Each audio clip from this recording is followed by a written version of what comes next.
After the pledge, please remain standing. I pledge allegiance to the flag of the United States of America and to the republic for which it stands, one nation, under God, indivisible, with liberty and justice for all. I'd like to ask for a moment of silence on the passing of Richie Parry's mother, Alice Parry, and our good Senator Bill Larkin. A moment of silence, please.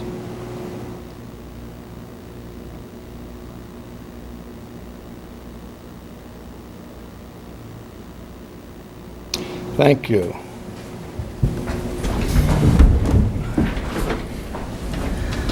Thank you. I don't know why I lose my voice at these meetings. Stage fright. Yeah. Approval of the previous minutes with the note that Councilman Sullivan said that Member King was not present for the executive session. Do I have a motion to approve the minutes? Motion? Second. All in favor? Aye. Opposed? Note that I was not present, so I abstain, please.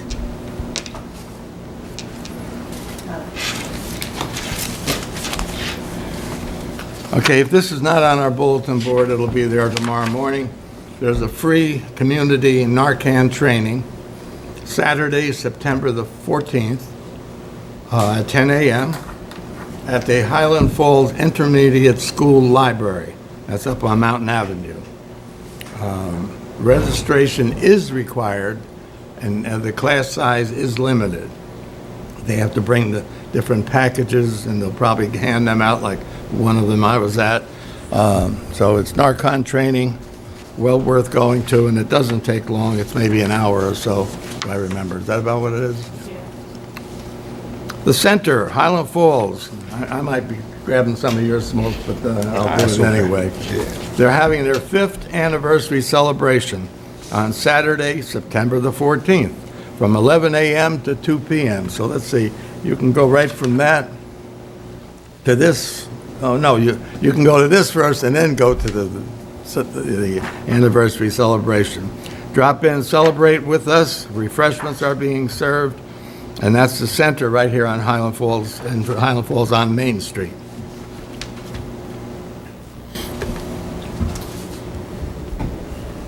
Wednesday, it's the annual 911 ceremony to be held in Fort Montgomery at the 911 Garden, and that's the real name of it. It's on Route 9W in Fort Montgomery, right by Garrison Pond.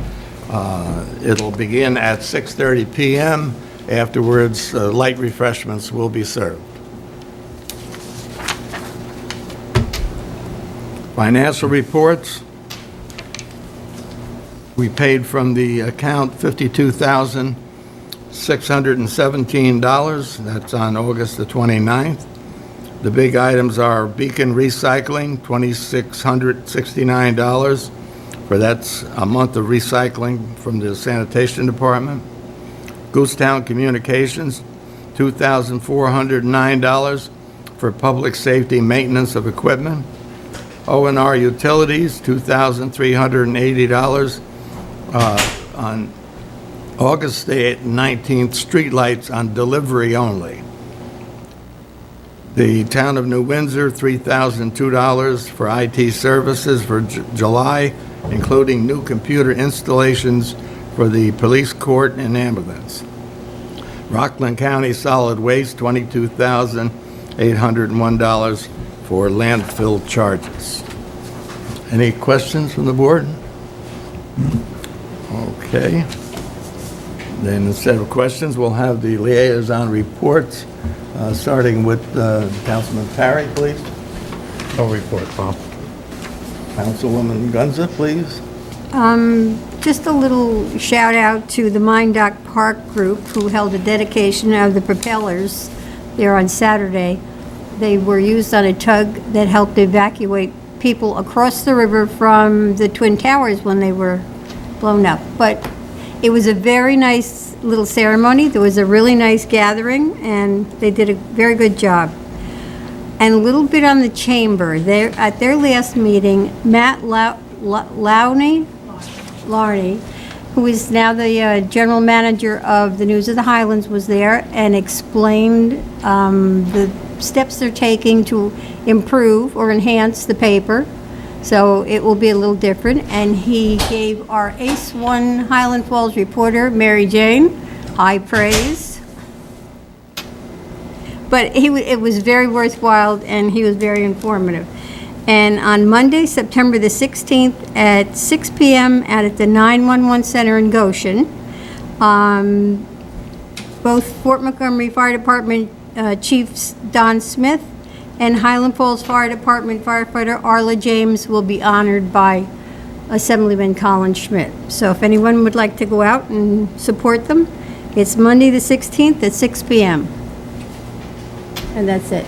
Thank you. I'm glad you picked up on that. I would have missed that. Councilman King.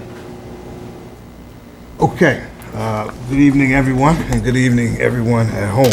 The only thing I have this evening is, one, I wanted to give everyone a reminder that this is Suicide Prevention Month, and today started Suicide Prevention Week, and tomorrow is World Suicide Prevention Day. Those the two are national awareness objectives. The reason I bring that up specifically is that in the veteran community, if you're not aware, we have 22 suicides per day. And so that's one of the things that we want to try to bring awareness and prevention to. Secondly, we started English as a second language class today at the Highland Falls Library, with myself being the instructor and one attendee. By the time we left the library, another person signed up for next week. And we think that there is a large group of people interested in this particular subject, and additionally extending that at some point to assisting folks with their path to citizenship. You know, so there's training that has to be done, there's classes that have to be taken, and tests and so forth. And so some of the folks don't understand that process. And so today was the first step down that road. And otherwise, I visited a senior citizen today who is having some challenges with raccoons and getting into their attic. And so just out visiting and talking and so forth and so on, and doing kind of a welfare check on some of the seniors, this came to my attention. But otherwise, in terms of programs, as you know, we're doing good. The center is moving right along with senior programs, and it was mentioned by Goshen that the town of Highlands has one of the best programs in the county of Orange, New York.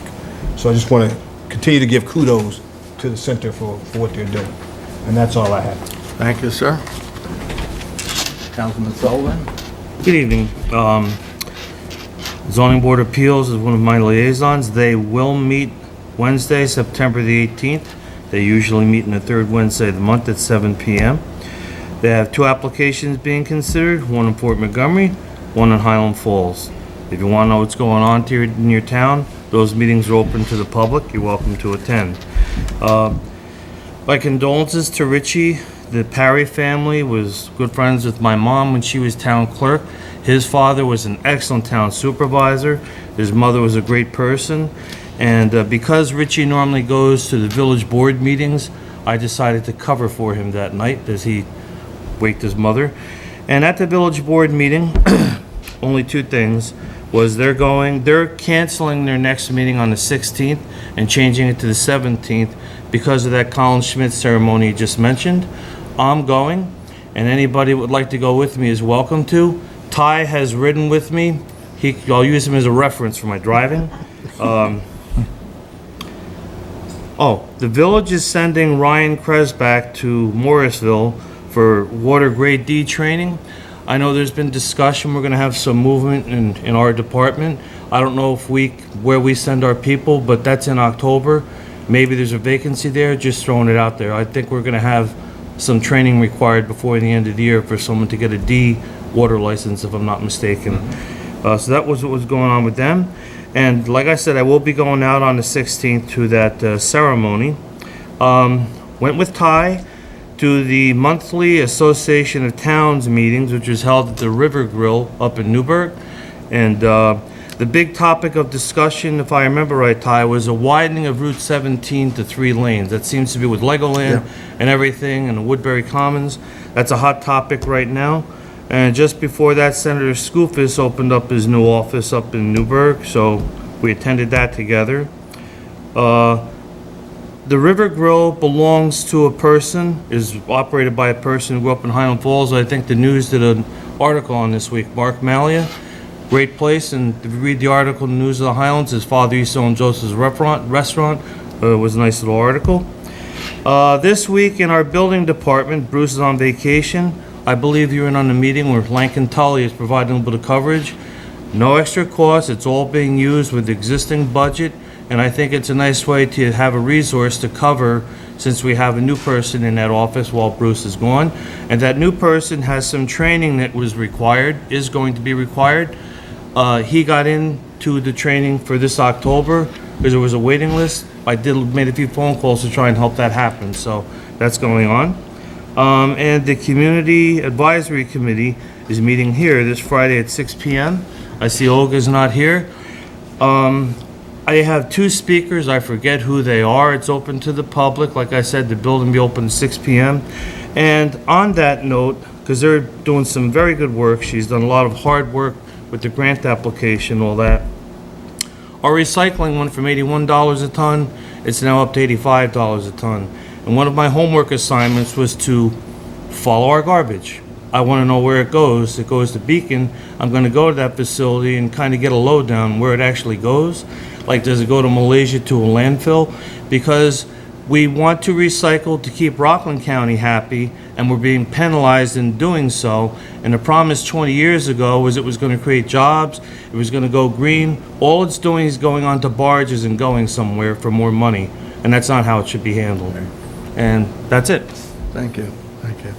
I think it's worth mentioning, especially to my wife, but I'm very happy that you guys go to these evening affairs, which everyone knows I work every evening except Sunday and Monday. Half of the Mondays we're here. So I'll be going to the ceremony out in Goshen. I'm going to drive out there with my wife because that's the way you keep peace in the family. I'll take her out afterwards.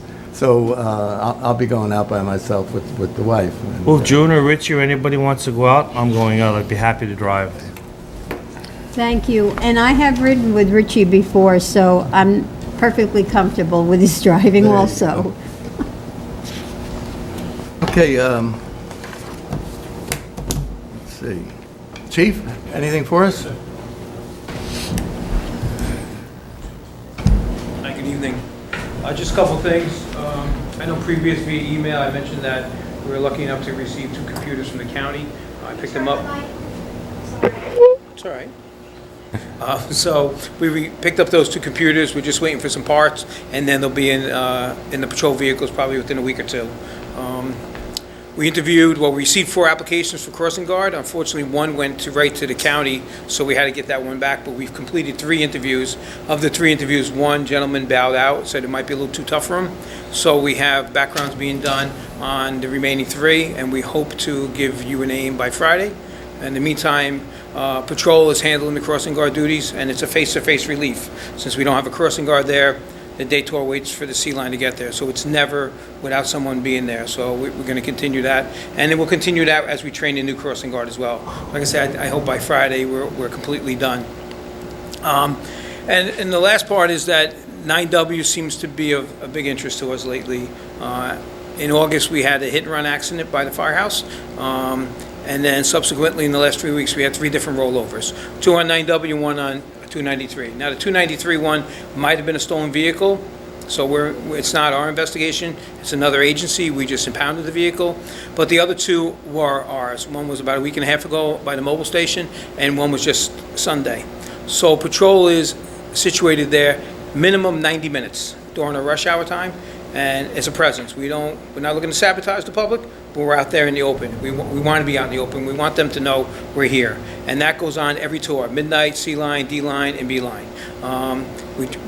If they opt to give a warning, that's fine with me as well, but we want people to slow down. It's a little too fast, and we're going to continue this until we think we have it some kind of under control. So probably every evening I get a report of what cars were stopped, how many cars were stopped, and it makes us to adjust our patrol function. And that's over and above what they're doing on the other 6.5 hours. So if they opt to pick an area that they want to enforce, that's fine as well. So we're doing everything possible. I know there's been some talk in the community about speeding vehicles, and we're going to address it the best way we can, without doubt. That's all I have. You know, back and forth from Highland Falls to Fort Montgomery, what have you.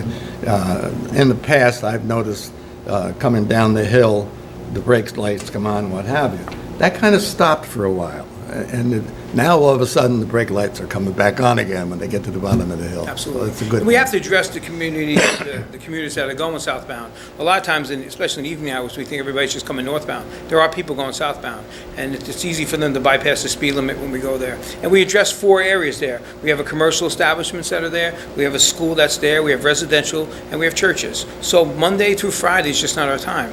We have to worry about Saturday and Sunday for businesses and church. So this continues 7 days a week, every tour, and we'll hopefully get a handle on it. Being effective, and I congratulate you and your police department. Thank you. Yes? I don't want to speak out of turn. It sounds like, because I drive down that road a lot, it sounds like it'd be a great source of revenue if we get more tickets to people, like more rigidity around the speed limit. Well, warnings are just as good as summonses, and police departments aren't revenue-generating machines, but you do pay your fines in cash. So our goal, it's not revenue-generating, our goal is our community. We want to slow people down in our community. Sure. So a warning sometimes is just as good as a summons. Now, if you're coming down at 90 and 35, there's a good chance you're going to get a summons. If you're a few miles over and the officer opts to give you a warning, sometimes we think that's just as important, because the community sees that, the motorists who travels every day sees that, and they understand that we're fair when we're out there, but we want to protect our community. But a lot of people look at it as You can revenue both, generating. though, right? You can do both, absolutely, but, What might be causation for that, right? well, the other thing is, we don't want officers going out there thinking they're writing tickets for funds. They're out there to protect, Yeah. and that's the key. Sure. Down south, they have a reputation of creating revenue for their little towns. Correct. By 1 or 2 police officers sitting out there and writing everybody up. Up this way, we're kind of not allowed to say that we're creating a revenue by giving people tickets and fining people and what have you. It does create a revenue, don't get me wrong, but we're not allowed to, we shouldn't be looking at it that way to create a revenue. We should be looking at it as keeping the peace. And I'd much rather have people going slow through the community and give out maybe a warning or maybe a sporadic summons than have to sit out all day and give out a lot of summonses, because we can't get it under control. So we're going to do our best for our omni presence to bring it under control. You didn't speak out of turn, that's a good point. Make The plausible attorney's laws and comments. enforce them. attorney's comments. As you might notice, Justin Ryder is not here. He had a more important engagement, and it wasn't going to get votes either. He had something else to do. And so he sent Amber along, which, welcome, Amber. Once he's elected, we'll have to see more of you. Before I get into general business, even though there's just a couple of people here, I forgot about public comment at the beginning of the meeting. Is there anyone that has anything to say for anything? Doesn't have to be on the minutes. No? No? No? Okay. I have a resolution. Now, let me just read this first. Where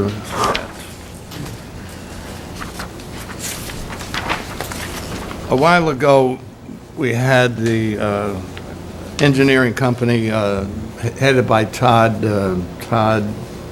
Bulchetti. Atkinson. By Todd Atkins? Atkins. Water distribution project in the town of Highlands has fell short of completion because of a lack of funding. We need $400,000 to finish a large expansion of our water district.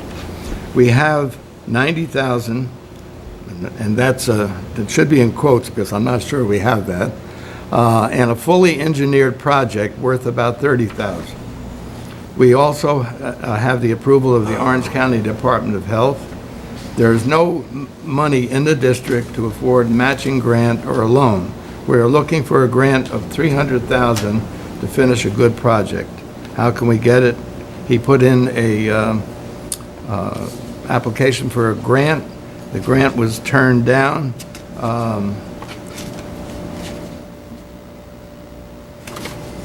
And they suggested that we reapply the same grant. So I got a hold of Todd.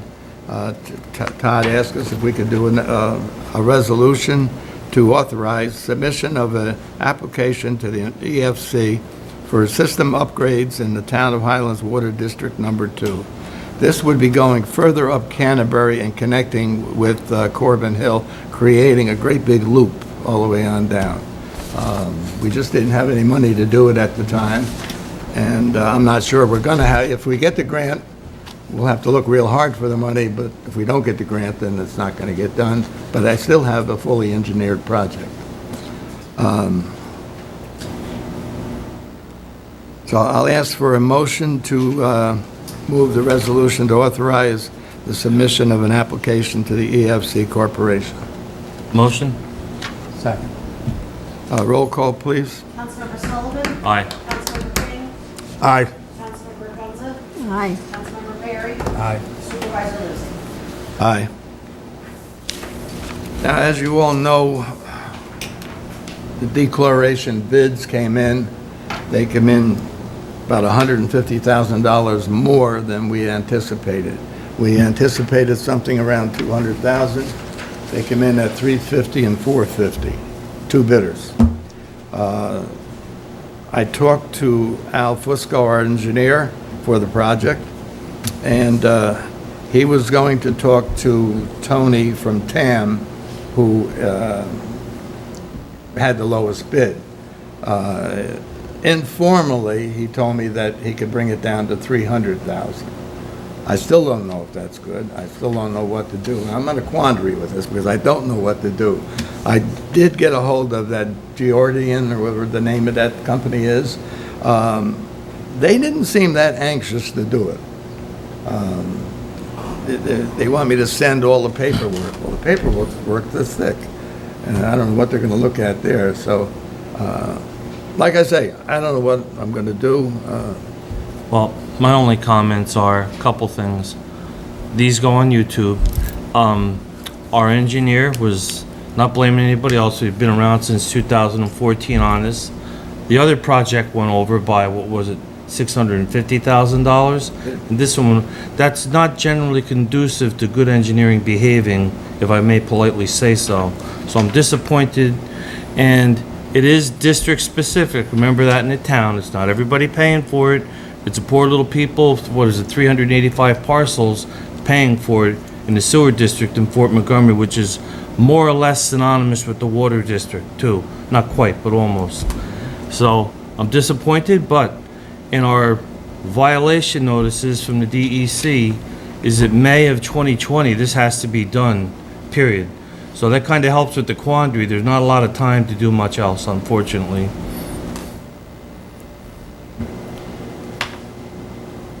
Any other suggestions, questions? Do we have I time? think the deadline is what's driving it. Yeah. I mean, really, we just have to do it. Yeah, the chlorination project's got a deadline to May the 20th. Right. So before we accept TAM's bid, if we accept their bid, we've got to nail that down, that you're going to be done and approved by May the 20th.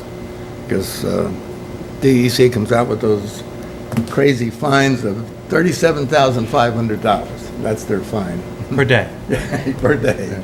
Yeah, I don't All know. right, so if we think that TAM is going to lower his price, first of all, we should make sure we have that in writing Oh, yeah. before we act Oh, yeah. on, Oh. on this.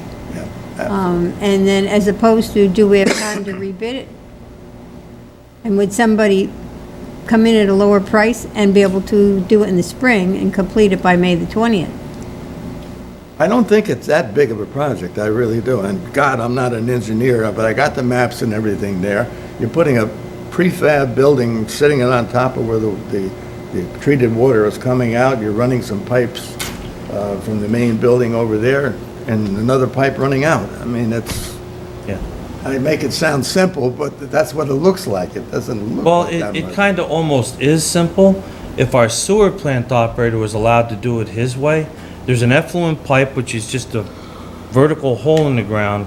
He takes bricks of, I think it's calcium thiosulfate, puts it around it, and it solves the problem. That's it. But you have to have a heated building, and between the months of, I think it's April till October, you have to dechlorinate because they don't want chlorine residual going out into the Hudson, and they want you to also add dissolved oxygen to meet 2 milligrams per liter, which is quadruple what it currently is in the Hudson River. So we're exceeding what's out there already. So you have to do those two things, which requires a heated building, not a house, not a mansion, which would be less money to build than what this is gonna cost. I should have let you explain the whole thing. So anyway, we'll get back to you on this. I gotta get Al to get me something in writing, and then we'll think about it and take advice from here, there, and take advice from Lankin Tully, see what they have to Well, say. we're thinking we might want to ask for an extension of TAM so that we don't run past the time that he'll hold his bid. Okay, we've already extended. But that was on the other Both of them. project. That was on the belt press project. All right, okay. They gave us an extension you're till right. August, Yeah. and I think Al was gonna ask them for a further extension. Yes. Till December 31st.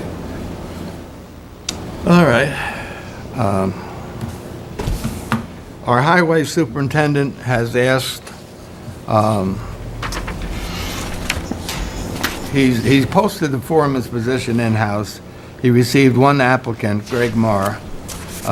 He feels as though he's qualified for this position, and he's requesting the board to approve Greg to be promoted to the position of foreman immediately. Jack Stevens plans to retire in October and will be taking some time off between now and then. There needs to be some training performed before his departure. That's the reason I'm asking for an approval immediately. I have spoken to Kelly, and she said the budget-wise, this will work. I've also posted the HEO position in-house as per the collective bargaining unit and prepared to advertise in the town of Highlands for this position. That would be Greg's position that he would be leaving. We need to move fast on this as winter's right around the corner. So, I think he's talked to Richie, and has he talked to the other Richie Yes. about this? Informally, yes. Okay, and I don't know if he caught you or not, Ty, but, Not specifically on that, but I support it. Having been out there and see Greg operate on site, my confidence is high that he can do this job. good, okay. Well, do I have a motion to promote Greg Marr to foreman? Motion. Second. May I? Question? With an effective date of tomorrow? You need an effective date. Jack's on vacation, and he's retiring in October, so it's mid-September. I'll go with an effective date of tomorrow. Okay. Is that right, Rich? All right. June? And with the current salary of whatever the contract calls for. With the contract salary, Calls yes. for, And he'll right. be on probation for a year. Right. All those in favor? Aye. Opposed? So carried. Before Jack Stevens retires, I hope he comes here, because I have a story that pertains to his very first 6 months of employment here. He's not gonna want me to tell it, but I'm gonna tell it anyway. So if he's listening, he ought to come when I tell it. Gotcha. Anything else? Any other business? Okay. Does anybody have any comment? Public comment? I'm going to ask for a motion to go into executive session downstairs in my office for a little short review of the Highway Department's contract, which is way overdue. It's about, 9 months overdue 9 months. now? Yes, but that's not unusual. So I'll ask for a motion to go into executive session. Motion? Second. All in favor? Aye. So carried. Amber, since the